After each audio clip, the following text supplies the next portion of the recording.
Yo, what's up guys? It's Noah here, and in today's video, going to be breaking down the NBA slate on Draftkings for Monday, April the 24th. We just got a 2-game slate tonight. We were supposed to have 3 games tonight, but the Brooklyn and Philadelphia series, that series is officially over because Philadelphia swept them. So we just got 2-game slate, and you'll see as we get later down the playoffs, as teams start to get eliminated, as series start to wrap up. We're going to have less and less games each day. So we just got 2 games tonight. We got Game 4 of the Bucks and Heat series, and then we got Game 4 of the Grizzlies and Lakers series. So 2-game slate. We're going to talk through each one of these 2 games, guys, give you kind of my early thoughts on this slate, what I do like, taking a first look on Sunday night. But as always, before we do get started with the breakdown, if you guys do enjoy these DFS videos, and if they do help you out, make sure you hit that like button down below. Make sure you guys hit that subscribe button if you have not yet. And if you guys are new to the channel, if you have never checked out PrizePicks before, PrizePicks is the sponsor of this video. You guys can actually sign up for PrizePicks, and you can use my promo code Noah, when you sign up. If you do look at the bottom of the screen, when you sign up for PrizePicks with my promo code, you'll get your first deposit matched up to $100. And for those of you that have never heard about PrizePicks, they are a player prop site. Very simple, very easy to use. You're just taking more or less on a player's projection. It's very simple. You can already see some of the props they have posted.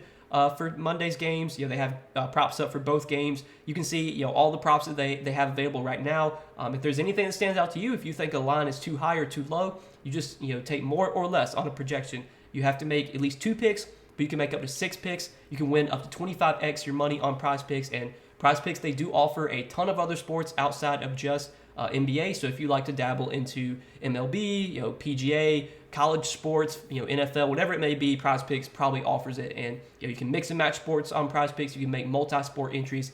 It's a lot of fun. You guys should definitely be playing over there. And again, if you're not signed up for PrizePicks yet, use that promo code Noah. When you sign up, you'll get your first deposit matched up to $100. But let's go ahead and talk through this 2-game slate for Monday night, and we'll start off with the first game of the night, the Bucks and the Heat. So we got some big injury news to monitor in this game. We got 2 stars questionable here. Both Giannis and Jimmy Butler are questionable for this game. Now, we'll start off on the Miami side. I definitely expect Jimmy Butler to play. It seems like there's really no worry about his status here. He played last game, seemed like he was fine. The DK blurb says Eric Spoelstra said Butler is getting treatment Sunday. He should be good to go for Monday's game versus the Bucks. So I expect Jimmy to play here. No restrictions or anything. Jimmy's going to play huge minutes as long as this game is competitive. Obviously, last game was a blowout, so Jimmy didn't really have to play a ton of minutes. But his minutes should be through the roof here. We're seeing in competitive games, he's been getting like 40-plus minutes. This is obviously a really big game for Miami. If they can win this one and go up 3-1 in this series, that would be huge for them. So, Miami really wants this game at home. I expect big minutes from Jimmy Butler here. I know we've had some blowouts in this series, but you can't really expect these games to be blowouts. You expect them to be competitive. So I think Jimmy Butler at 9,400 looks solid. I think Bam Adebayo at 7,700 is a fine play as well. Bam's been playing really big minutes. Obviously last 2 games, minutes haven't been as high just because the games haven't been competitive. But again, we should expect this game to be close. We should expect high 30s minutes from Bam, maybe even 40 minutes. At 7,700, firmly in play. No issues going to Bam.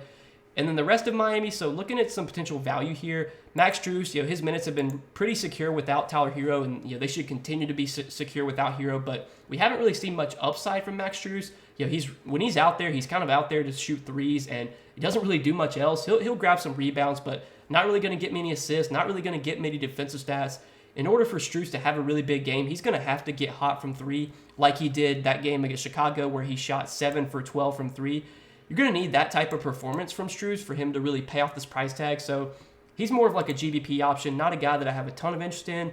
We saw that he actually changed up their starting lineup last game. They actually started Kevin Love last game, and Kevin Love did play 21 minutes, had 22 DK points. I'd assume Kevin Love starts again, and if he's starting, he's going to be one of the best value plays on this slate. We really don't have much value on these playoff slates. It's really hard to find good, cheap options. If Love's starting at 4,400, he's a pretty solid option, a pretty solid value. We know Kevin Love can produce on a point-per-minute basis. Even if he gets like 22, 24 minutes, he could still pay off this price tag in that time with how good of a per-minute producer he is. So definitely like Kevin Love if he starts again. And then if you want to go to like Kyle Lowry or Caleb Martin coming off the bench, I don't mind that. Their minutes are going to be pretty secure. Caleb Martin's been playing pretty big minutes in this series. He's gotten a little bit extended the last few games because of the blowout. Like he's been getting some blowout run. But even in a competitive game, I think we should still expect like 25, 28 minutes for Caleb Martin. At 5K, fine play. Don't have an issue with him. Kyle Lowry's minutes have been kind of up and down in this series, but last game did get up to 28 minutes, which was good to see. If we're going to get high 20s minutes from Lowry at 4,900, I think he's a solid value play as well. And that's probably it for Miami. I don't really want to go to anyone else here. Gabe Vincent been starting, but not really been doing much. I think without Tyler Hero, his minutes are a little bit more secure, but not a guy that I'm super interested in, even at 4,500. Duncan Robinson had a really big game last game. He's kind of been up and down with the Heat this season. He's been in and out of the rotation. Last few games, the minutes have been there, but I don't think I'm going to go to Duncan Robinson. I don't think he's really in consideration for me. He's very similar to Max Strus in the sense that he has to knock down 5, 6, 7 threes to really hit value because he's not going to do much else. But we know Duncan Robinson is a very streaky shooter, and when he does get hot, he can put up good games. He's a dart throw. I think at 4K he's playable. The Heat rotation, it does become a little bit more condensed without Victor Oladipo. Sucks to see Oladipo get injured again, but without Oladipo, there should be pretty decent minutes available for a guy like Duncan Robinson. I would think he probably plays at least 15 to 20 minutes here, and he's playable at 4K. But that's really it for Miami. Nothing else stands out here. So let's talk about the other side with the Bucks. And for the Bucks today, the big news is the status of Giannis. So Giannis was questionable last game and actually did not play. I thought Giannis was going to play last slate, but he was kind of a surprise inactive. I'm assuming Giannis is back for this game, especially because Milwaukee is down in the series and they can't really afford to lose this one. I think Giannis is probably going to do whatever it takes to be out there. So I'm expecting Giannis to play. Is Giannis going to be 100%? We don't really know. It's kind of a guessing game. But at 10,400, it's not like you're paying the max price for Giannis. It's not like Giannis is 11.5 or 12K. I mean, we are getting a discount on him. So I think if Giannis plays today and there's no limitations, assuming no limitations, I think he looks pretty good as a pay-up option at 10,400. The rest of the Bucks don't look as appealing if Giannis is back. Drew and Middleton have been priced up a little bit with Giannis out, but not really priced up that much. Obviously, if Giannis remains out, both these guys are really good plays. But I think Giannis comes back here, and if Giannis does come back, I'm not super interested in either one of Drew or Middleton. Same could be said for Portis and Lopez, where they're priced at. I don't love either one unless Giannis surprisingly doesn't play. There's really no value to go to from Milwaukee. Milwaukee's kind of been playing a lot of guys off the bench, so I don't really see anyone that stands out from a value perspective. I think you're just kind of taking shots on guys down here. Maybe if Giannis is out, you could play a Grayson Allen. He was okay last game at 4,300. He would be an okay value, but that's really it for Milwaukee. I think that's really everything that stands out here. Definitely, if Giannis is in, he's my favorite play on the Bucks. If Giannis is out, then guys like Drew, Middleton, Portis, Lopez all become very solid. But let's move on to the last game, the night game, Memphis and the Lakers. So for the Lakers, once again, LeBron, AD, I think they're probable for this game. AD's probable. I think LeBron's probable too.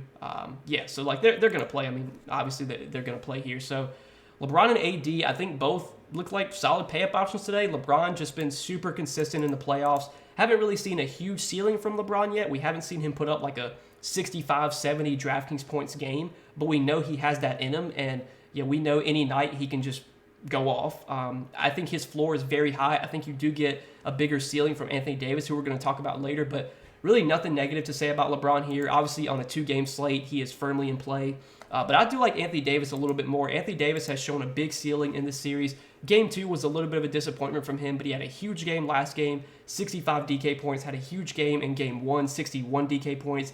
AD's been he's been dominant on the glass. He's been grabbing a ton of rebounds, getting a ton of putbacks, 17 rebounds last game. He's been getting a ton of defensive stats. He's just been stuffing the stat sheet. And at 10K, if we're getting 40 minutes from Anthony Davis, which is probably what he plays if this game is competitive, we know with how he can score, rebound, get defensive stats, he can easily go for 60 DraftKings points in 40 minutes. So at 10K, I think Anthony Davis is probably my favorite pay-up option on this slate.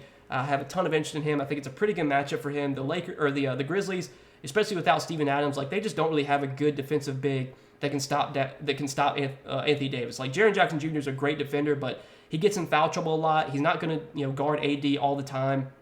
Even if he does, I mean, AD's one of these guys that can just win any matchup. So really like AD here. The rest of the Lakers, I think Russell and Reeves in the mid-range both are solid options. Russell's minutes have been pretty secure lately. He's played 30-plus minutes in every game in this series. The production's kind of been up and down. Had a really good game, Game 1, really good game last game. Was very disappointing in Game 2. But if we're going to get 30-plus minutes from D'Angelo Russell at only 5,800, especially on a slate where we really don't have any good value. I think Russell's a fine option to go to. Austin Reeves, very secure minutes right now, 35, 37, 31 minutes. He's not a guy that really has a huge ceiling, especially when he's playing with LeBron and with Anthony Davis.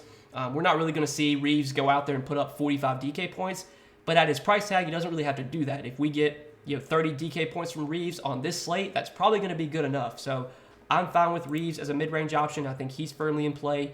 Rui Hachimura has been great coming off the bench for the Lakers. His price tag has started to adjust a little bit. He's up to 5,200 now. I don't love Rui at 5,200. I wish he was a little bit cheaper, but clearly he's got a secure role with the Lakers. I'm pretty sure he's been like one of the first subs off the bench. Last the 3 games in this series, he's played 30, 32, and 22 minutes. I think with Ja Morant back, I think the Lakers do want Jared Vanderbilt to play more because Vanderbilt can defend Ja, and I think that's one of the reasons you might have saw Rui's minutes come down a little bit last game. So I don't think Rui's I don't think the 30-plus minutes that he got in games 1 and 2 are as likely here. But still, Rui's been great coming off the bench. He's fine. I just, not a guy that I'm prioritizing on this slate. And like I said, Jared Vanderbilt, he has been playing a decent amount in the games that Ja's played. Like he played 21 minutes last game, played 23 minutes in game 1. He's just not really doing much, and which is kind of weird because we've seen Vanderbilt be a really good per minute producer, especially when he was on the Jazz. He was a fantasy point per minute player. Hasn't really been a fantasy point per minute player with the Lakers, especially not in the playoffs. He's just kind of like a GBP dart throw. He probably get like 20 to 24 minutes. What are you going to get from him from a fantasy perspective? Probably not much, but he is playable on a slate like this with pretty little value plays. And I guess if you want to take a shot on like a Dennis Schroeder coming off the bench, you could do that. Schroeder's minutes have been okay in this series. Last game did get 24. Game 2, I can't remember if it was game 2 or game 1. I think it was game 2. He got into some early foul trouble, which did kind of limit his minutes a little bit. But I think most nights we're going to get like 20 minutes from Schroeder, maybe more. If D'Angelo Russell gets in foul trouble, you could see more minutes for Schroeder. At 3,700, he's definitely a dart throw that I think is playable. If you're playing like a lot of lineups, or if you're entering the lotto and you just want to take a shot on someone that's going to be lower owned, I think Schroeder is that guy you could definitely take a shot on. But there's really nothing else in play for me from the Lakers. So let's talk about the other side of this game now with Memphis. And for Memphis here, we saw Ja Morant return last game. Ja Morant had a huge game, especially late in the fourth quarter. Scored 45 points total. I think he scored he scored 20 straight points or something in the fourth quarter. Like he was just going off. Had a huge game, 78 DraftKings points. Look, Ja has this kind of upside for whatever reason. Whenever I play Ja, I never get him right. It seems like whenever I play Ja, he just always does bad. I played him in game 1 of this series, and he was very disappointing. Last game, didn't play him, and of course he goes off. Like I think Ja's a fine pay-up option, but I would still probably rank him behind Anthony Davis, probably behind Giannis, and probably behind LeBron as well, just because I think those guys do offer a higher floor. Obviously, ceiling, Ja could be the highest scoring player on the slate, and nobody would be surprised. Like, nobody would be surprised if Ja went out there and put up 70 DraftKings points again. But I do prefer, like, AD and LeBron and Giannis today, if we're talking about spend-up options. And then the rest of the Grizzlies, these guys don't look nearly as appealing now that Ja is back. Triple J and Desmond Bane, I think their ceilings are a little bit capped with Ja. Last game, I think Triple J got into some foul trouble, which kind of limited his minutes. He was great in games 1 and 2, was a disappointment last game. I would expect Triple J to bounce back here. And normally, when he avoids foul trouble, he's going to play pretty big minutes. So, yeah, at 8,200, I think he's fine. I think Desmond Bane at 7,800 is fine.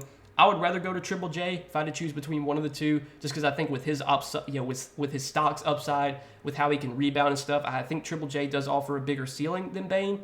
But Bane's a playable option. Xavier Tillman has had some good games in this series. Last 2 games have been pretty good for him. His minutes have been pretty good as well. Like he did get up to 39 minutes last game. He got 32 minutes in game 2.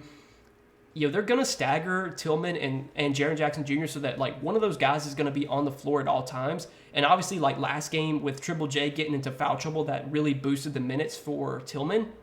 So I think Tillman's a guy that is playable at 5,700. I wouldn't expect 39 minutes again, but I think most nights he probably plays like 30 to 32 minutes, which at 5,700 does make him a playable option. But there's really nothing else on Memphis worth going to. Luke Kennard, Tyus Jones, these guys coming off the bench just really aren't going to play enough to warrant rostering. Sure, Luke Kennard could get hot from 3 and post a good game, but that's just kind of like a dart throw.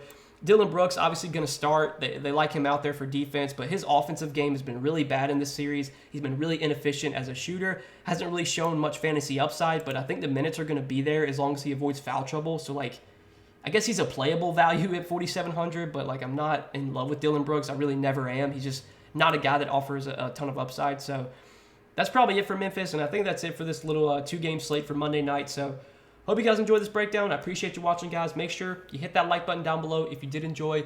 Hit that subscribe button if you have not yet. And go check out PrizePicks as well. If you guys have not signed up for PrizePicks yet, make sure to sign up for PrizePicks. Use that promo code NOAH. When you do sign up, you'll get your first deposit matched up to $100 when you sign up with my promo code. But that's all that I got for this slate for Monday night, guys. Appreciate you watching the video. As always, hope you guys enjoyed, and we'll see you in the next one. Peace.